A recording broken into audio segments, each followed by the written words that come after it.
to the Money RX for CRNAs podcast, where you go behind the scenes with host Brett Fellows, CFP, as he explores the unique opportunities and challenges facing certified registered nurse anesthetists along the path to financial independence. In each episode, Brett shares expert insights and actionable advice, equipping you with the tools you need to take control of your financial destiny and retire on your terms. And now, here's your host, Brett Fellows.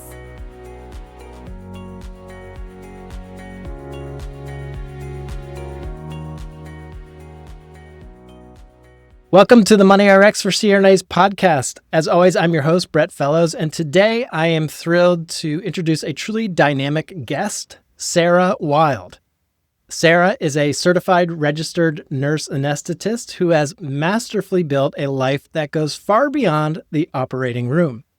As a CRNA, entrepreneur, content creator, and mother of three, Sarah has created something truly special with her widely authentic brand. With over 46,000 followers on social media and a growing YouTube channel, she's become a voice for CRNAs who want to do more than just work clinically. And with that, let's welcome Sarah Wild to the podcast. Sarah, welcome. Thank you for joining us. Thank you. It's good to be here. As we were just talking, I've been following you for a long time. You've got such a great following on a lot of different social networks, YouTube, Instagram, TikTok, and now your Wildly Authentic podcast. But I'd like to go back even more and talk about your journey to becoming a CRNA. What drew you to this profession? So I was actually number 9 of 11 kids, born and raised in a really small town. Loved my upbringing, but from a young age, I just knew I wanted more. I was very inquisitive, did well in school, but being from a big family, from a very young age, I had to get a job if I wanted to spend money on anything besides, playing outside. We just didn't have a lot of money, which is fine.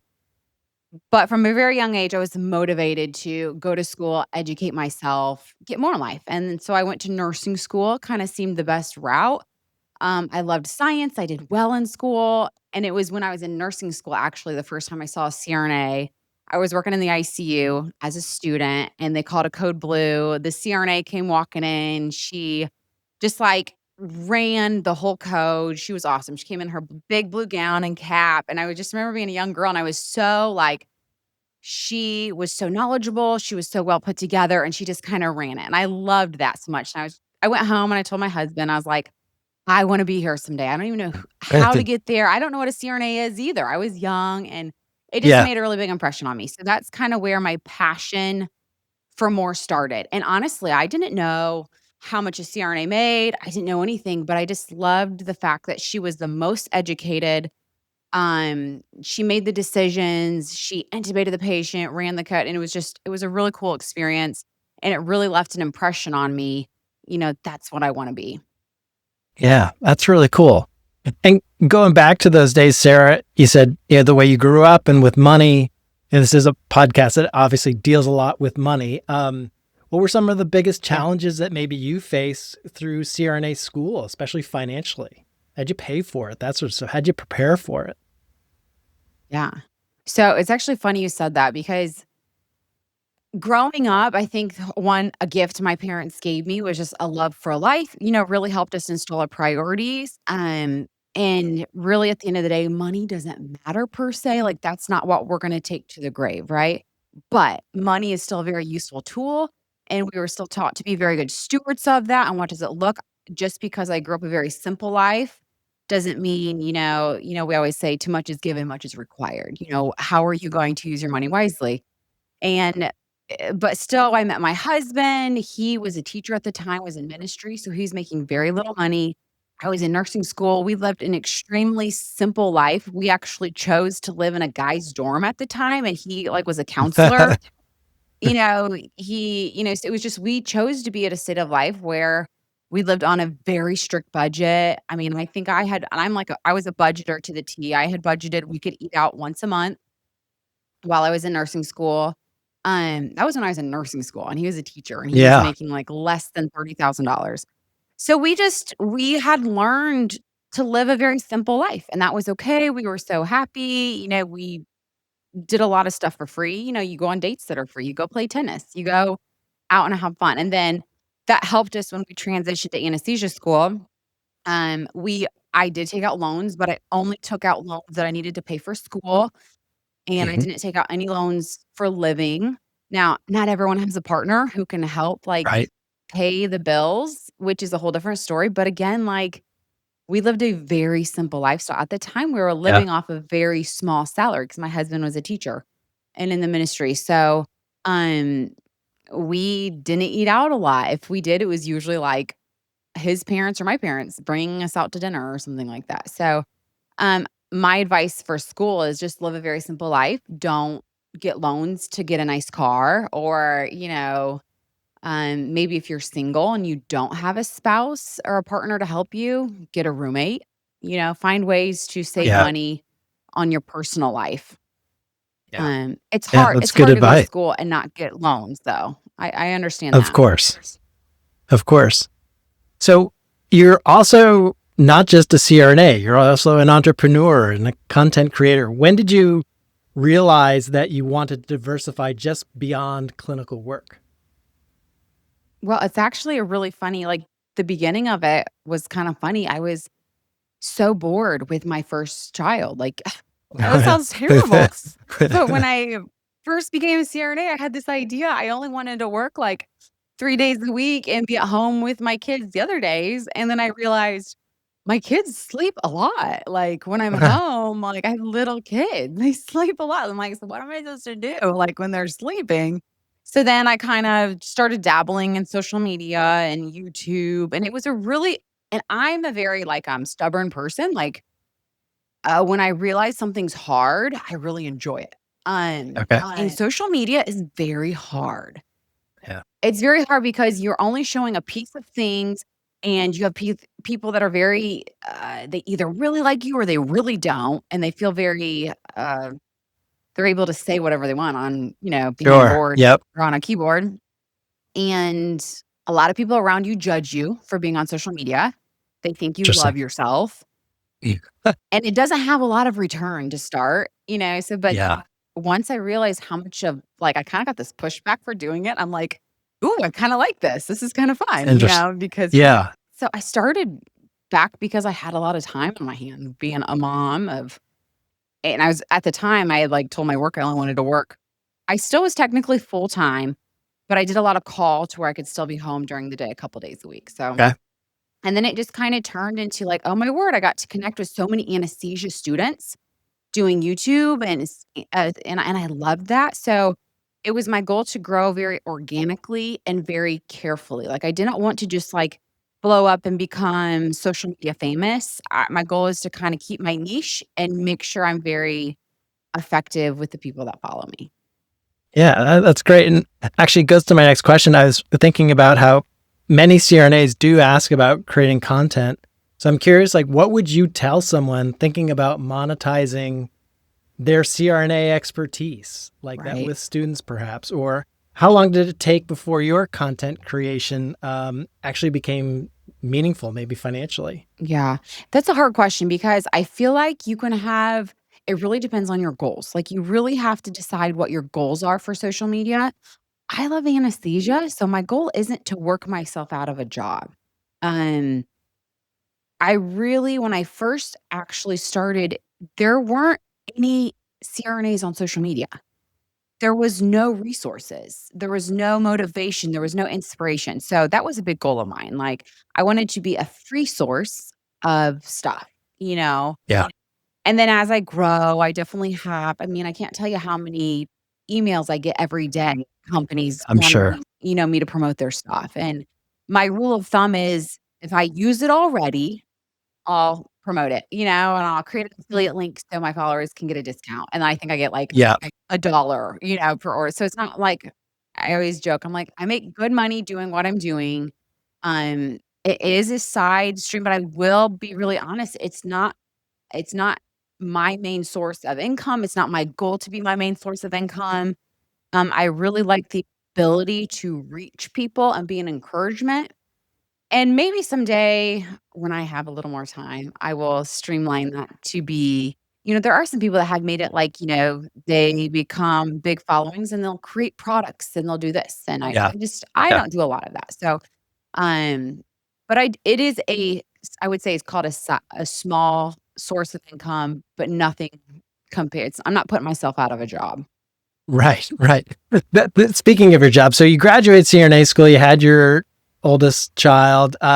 Were you working for someone? When did you come 1099? What was your Yeah. So path to ultimately so that being was on one your thing own? when I started. So I tell people, people that I like will mentor or talk about like, planning after you get out of anesthesia school, you really need to figure out what your priorities are and make a list. Like old school pros and cons, and then, put it in order what's most important to you. Do you want to make the most money? Do you want to be around like in a good location? For me, it was Yeah. all about I wanted the lifestyle that I wanted. So I wanted a good lifestyle. Um, I knew I was gonna make good money no matter where I was at. I was not motivated to find the best paying job. I was also motivated to have a really flexible job. A lot of people just don't even believe me when I tell them how flexible my job is sometimes. I'm like, Yeah. like today I was done by 11:30, and, I don't get paid I get paid per shift. So it's like I have a wonderful job and it allows me to be home a lot. So for instance, today I got to go home and have lunch with my kids and hang out with my kids. Being able to be present in my kid's life is super important. So that was like my Yep. number one priority. So I did the job and I was very honest when I interviewed right out of school. I knew I wanted to be 1099 because I wanted to be able to Okay. have the power to control my schedule. I've been with that group for 5 years now. It's not ever been a question. I love them. We work well together. I'm a full-time 1099 for them, but I have the ability to say, "Hey," like, every time I have a kid, I have 3 children now. Every time I say, "I wanna come back slowly. I wanna come back and work 2 days a week." And then, "Okay, I'm ready to work 3 days a week," And I have the ability I kinda have a little bit more of that leverage because I'm not an employee with only a certain amount of time off. Gotcha. And is that Sarah Wild Aesthetics? Is that the name of the company, or is So that it's different? actually, Wild Aesthetics, and Wild Aesthetics? I've just recently changed to Wild Aesthetics and Wellness. I love the wellness Okay. industry part of Okay. it all too. Okay. Love it. But I did start Um, when I first started doing injecting, I actually started my LLC. I have an LLC that I do through my anesthesia, and then I use like a CPA to kinda help me manage everything, and then we use just like for the Wild Aesthetics, it was like a DBA, doing business yep. as Yep. my med spa has grown, now I'm kind of like separating the entities a little bit, so Yeah. you That's go through all cool. that. Along those taxes, how did you approach taxes and financial planning having multiple streams of income? Was that, Okay, so and they're that coming was in at one different times. right, It's that not was one consistent. It's not, it's a it's not a lot. paycheck. That was one area that I, like, realized how hard it was, and I did not wanna learn. I was like, "I want to be, like, educated and know what's going on, but I don't wanna take the time to do it." So, Yeah. I found and actually back, when I first started, there was another CRNA who hired, a CPA accountant firm that deals with a lot of CRNAs, and that was Yep. important to me, like, they knew how Right. my world works. And they're actually out of St. Pete, Florida. They're not even from around where Okay. I'm at. And they've been wonderful. They, manage everything for me. They manage my business, taxes, and so they set everything up for me, and I still am involved, and I have to pay, Sure. monthly, payroll to myself and all that stuff. Yep. But they do a lot of and then they manage all my personal taxes as well too. So they Yep. just tell me what to Yep. send them, and I send it all. What's been the biggest maybe mistake or learning experience you've had as an entrepreneur? Anything you'd like to share? As an entrepreneur, yes. I will also say starting a business has been a big learning. Like, I love it a lot too. I think the reason why I like starting a business because there's a lot that goes into it. Like, I've been almost sued 3 times, not by clients, but by, like, partners or people I've done business with. That has been a huge, Yeah. huge learning experience. Contracts are everything. Hiring a good lawyer to review every contract before you sign anything, that's probably been my biggest oopsie. Is not I was, I'm a budget girl. Like, I was like, "Okay, I'm gonna start a business. I can't afford, like, I want to live within my means of this business. I don't want to spend a lot of my personal money on my business, right? It's not fair to my spouse. Trying to build a business on my, and so I didn't plan to hire a big law firm to do all that stuff. And hindsight, I'm like, probably should have, because there were multiple contracts that I signed for different things. It was on me for not hiring a lawyer. So it's no one's fault but myself. But Yeah. that did have a big financial impact, because now I pay big retainers to make sure I have the best lawyer and they review everything that I even consider signing. hmm So That's that's what I tell smart. the little guy now. I say, Yeah. you don't have to hire the biggest, most expensive Of law course. firm, but you want things to be reviewed by someone who will point things out to you. Yep. Very cool. Um, Back to your work-life type of balance. I mean, it always fascinates me when people are able to, live their authentic life, again, as a mom of 3 and all that you have going on. Can you talk a little bit more about how you structure your time to kind of optimize both your income and your family time? You do seem to do a great job. Thank you. Thank you. That's definitely very important to both me and my husband. I always say, like, our time is our most valuable asset.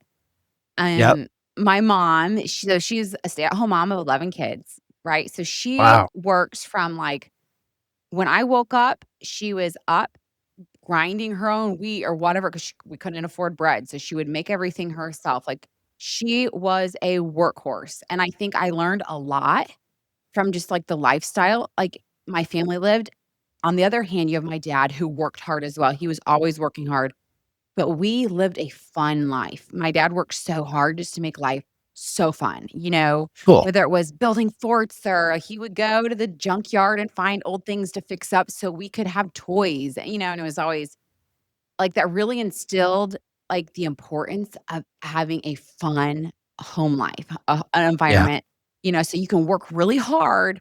But then also, if you don't instill that like joy and fun for your kids, then you're just going to kind of be a workaholic. And then you're just, what are you living for, kind of a thing. So, but I love to build, I love to grow, and I love to, so creating that balance was super important to me, because I know I could go extreme one way or the other. So we kind of sat down and we kind of financially said, okay, I would like to really be able to live off of one income. And Okay. then we can use the other income to give us balance if we need to. And then also to invest in our kids' future, but then also have fun. So I said one thing that was super important to us was to live on a lake, because we both love water and water is so That fun. that was that was my next Yeah. question. Yeah, I want to hear about this house that Yes. you and Lance built. I mean, And that that had to was have the been a other thing. huge Yeah. thing And for that you was the other thing. guys. I said, I want a big home that my kids love to be at, and that like Right. everyone wants to come to my home. Growing up, I have kids, they have friends. I'm the house that people want to have play dates at, that they want to play out in the lake, they want to go surfing. Cause like having my kids around is super important to me. Just being able to have that influence throughout their whole life. And I knew Yeah. like while we were young, yeah, I could put all of this money into our 401k. I could put it into invest in the stock market. I could do all that. I'm like, or I could invest in what's really important to me. And it's my home and it's my kids Yep. and it's the environment, and just little kids are hard, it's a busy state. Yes, they are. But Yes, they are. it's honestly been so much fun, because I think because we thought about that and we invested in like, the kids are restless and they're going crazy. Let's all go jump in the lake, let's just make it fun. So, hmm I love it. yeah, That's great. So as you think about the future, Sarah, maybe the next 5 to 10 years, what's your vision of the entrepreneurship versus the yeah. clinical work? What's your I get vision for that? I always get so excited thinking about the future. Like I'm a planner, but I'm like a fun planner, because I'm like, if a tornado came and knocked over my house, it would be all good. It would be like a Yeah. new something fun. Um, I think that's the other. I feel very blessed because I have a very wonderful partner in life. Me and my husband, we're best friends. So we love to just like envision what the future looks like. So I would say a big thing that we think through is like where our kids will be at and what stage. Um, Financially, my long-term goal is I want to have the flexibility to go wherever my kids are. Um, my mom was always is a huge help to me as a young mom, so that's important to me. I think I want to have the financial freedom. I want to have the flexibility to move around when my kids start having kids, because that's super important Right. to me. But I still want to work. I love work. Yeah. It's good for my brain. It's good to motivate me. So I think long term, like our retirement plan would probably be having multiple self-sustaining businesses that we can manage from afar. Mm-hmm. And we're always spitting around ideas of different businesses. My husband is very corporate. Like my husband Okay. is very corporate. He's Yeah. sales. How does that, is one the saver, one the spender? How does that No, relationship balance no, out? I don't think so. A lot of people say that like money is a big source of stress. It's not for us because I think we both are um pretty wise financially as far as like we know when we need to save, and we know like we were super poor for years and years and years, and we didn't go in Mm-hmm. debt. We didn't spend on credit cards. We didn't do any of that. But now, like, and I will say I'm a little bit more like I like to explore. I'm like, hey, have you learned about this? Like I need to hire my kids through my business, and Right. they will Right. be W-2s, and I will create for Yeah. each of them like a Roth IRA. And Roth then, IRA. you know Sure. what I'm saying? Yeah. Like I'm like kind of Yeah. exploring, and he's like, oh, that's a great idea. Okay, let's do Yeah. this. So we have not got, I just love learning about it. So it's Yeah. so funny. Like I really appreciate being on this podcast. I am not a source of someone should learn from me, but I really think it's a good topic that we're always learning and always trying to, better ourselves in our situation. But my view on money is also like we don't live for money, but money is a wonderful tool to be able to create the lifestyle you want. Yeah. I know, just again from your posts we've been following, I know I think you read The 5 Types of Wealth, which is a great book. There's also Die with Zero. I don't know if you've read that one. If you Ooh, I haven't, don't you think can I've read put that that on one. next. But yeah, it's a great balance. So Yeah. I agree with you. Yeah. Love that. I was going to ask about your retirement goals. We kind of just talked about that. What would be one piece of advice you would go back and give your younger self, knowing what you know today?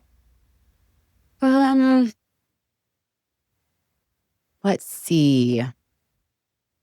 That's a hard question because like I can truly honestly say my upbringing helped me think through a lot of this stuff from a young age.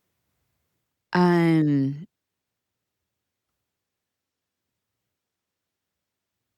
I think I would just remind myself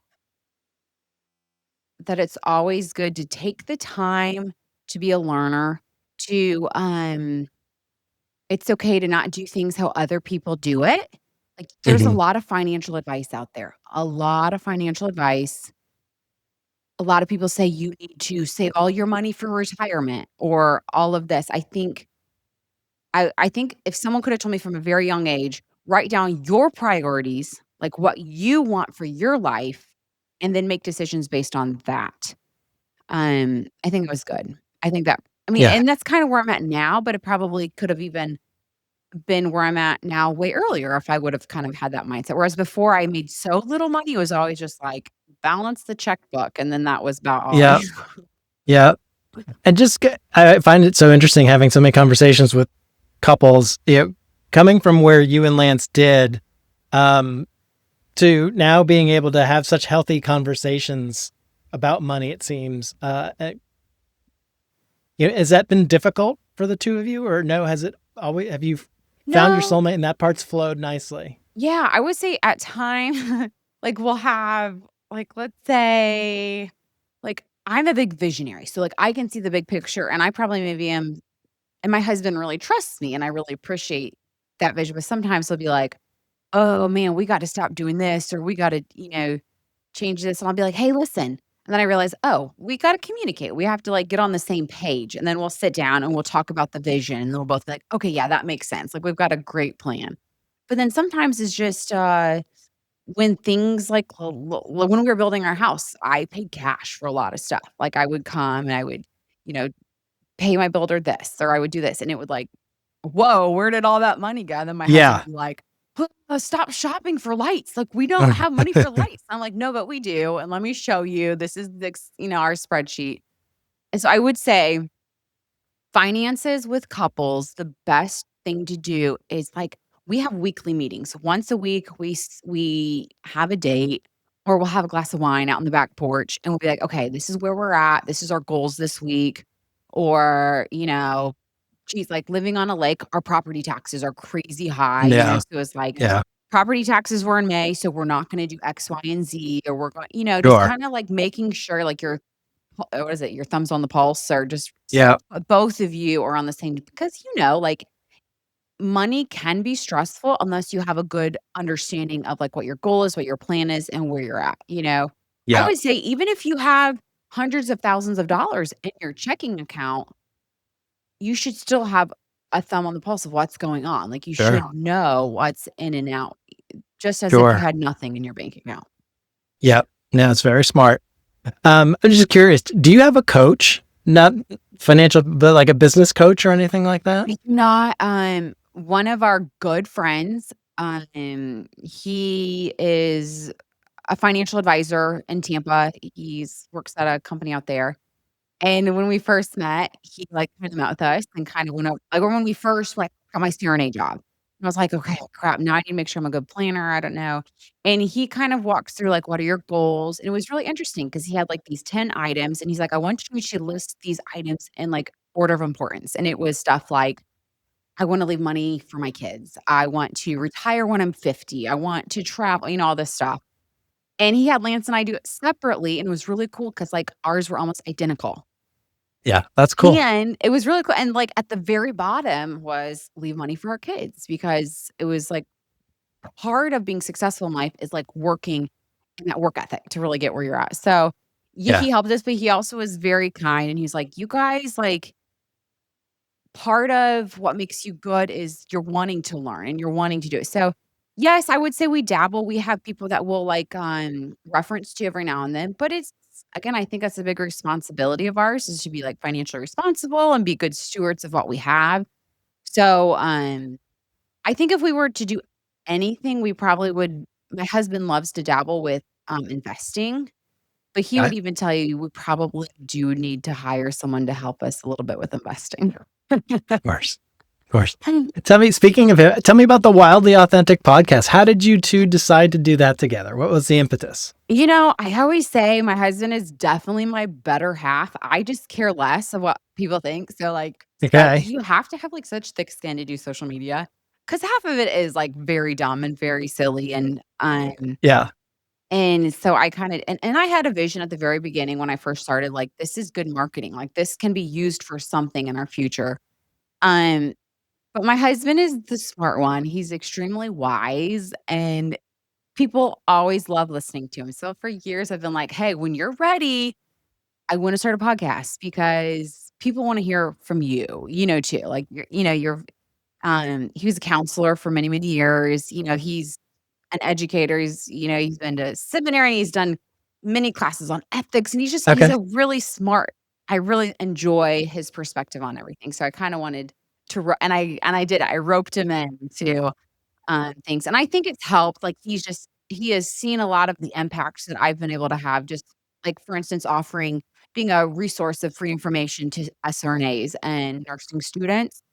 And that's the power of social media and the power of being online, Yeah. is you really can reach so many people. And I think he realizes, wow, this is a great opportunity. So we're kind of all over the place. Like I love doing my anesthesia stuff, but then also like lifestyle stuff and Yep. all sorts of it. Yeah. So Yeah. he's still apprehensive, but Okay. he's great at it. Okay. What's your goals? Do you do 2 a month or do you go weekly? So my goal is weekly this Okay. Father's Day. And that's the other thing. I don't have an agency. Like I do everything myself. Like I do have a Mm. social media girl that will like, I'll email like, can you throw this flyer together for Yep. me? Yep. She's extremely part-time. I do everything myself. And that's something I am trying to get better at, and not micromanaging everything. Cause I'm a little bit of a control freak when it comes to that. Because like, it's like you built it, you want it the way you want Yeah. it. My goal is every week, but I'm also I tell myself, you can't let it stress you out if you can't get to it. Like, my home life is the most important. I'm not gonna be on my computer editing a podcast when my kids. I wanna give Mhm. my kids time. Um, So I try to that's, like, where that balance comes from, because I always joke, I say, "We all have the same 24 hours in the day." Yeah. I just schedule everything, like, I literally I will write down every hour of my day and schedule it, Yep. Yep. and a lot of times that looks like from, like, 3 to 7 when my kids wake up, I don't have anything planned, it's just their time. Yep. And then depending on what we do at night, but a lot of times after my kids go down to bed, it looks like we clean our house, we straighten up, and then I go back to work. I get my computer out and I'm working. You know, whether it's editing podcasts, planning out, doing EMR work for my med spa. So it's always one thing to the next. So yes, I love my podcast, and I am in the process of trying to hire someone to edit them for me because that's a lot of I work. Yep. But just finding someone that I trust. Yeah. Yeah. That's big.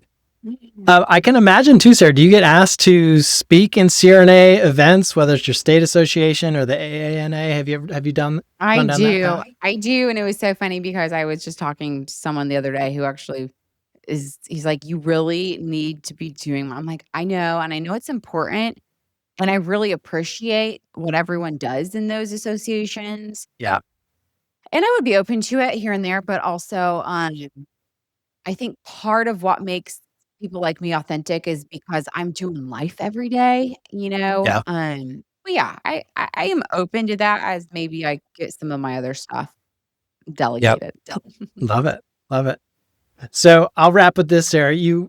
Ask a lot of people about what their definition of success is, and you've kind of talked about that a little bit already. And you clearly define success, as I mentioned earlier. It's not just about money; it's about you being authentic and having balance in your life. But for the listeners out there who might be feeling burned out as a CRNA or questioning their path as a CRNA, what would you tell them about creating a life perhaps that truly fulfills them? Go back to the drawing board, write down what you want out of life. Like, do you want to travel? Do you want whatever it is? And find a job that's conducive to that. It's so funny. We are at one of the facilities I work at, we're going through an EMR change.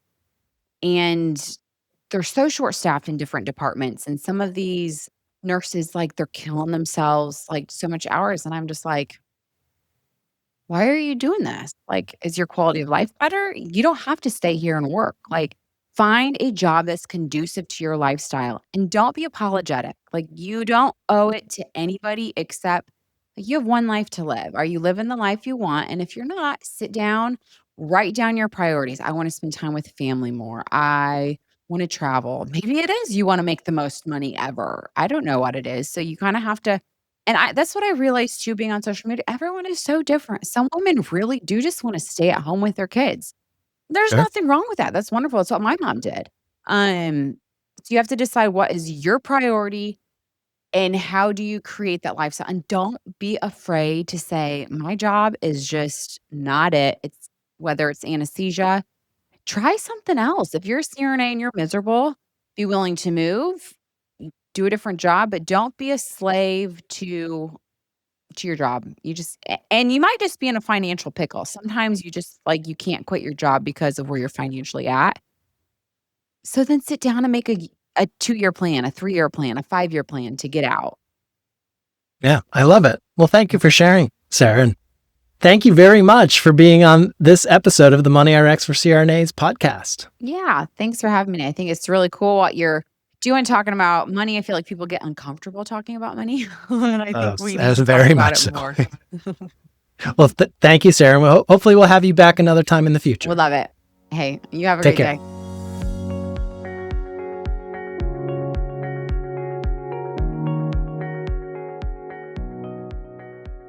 This podcast is for informational and entertainment purposes only. It should not be relied upon as a basis for investment decisions. This podcast does not engage in rendering legal, financial, or other professional services.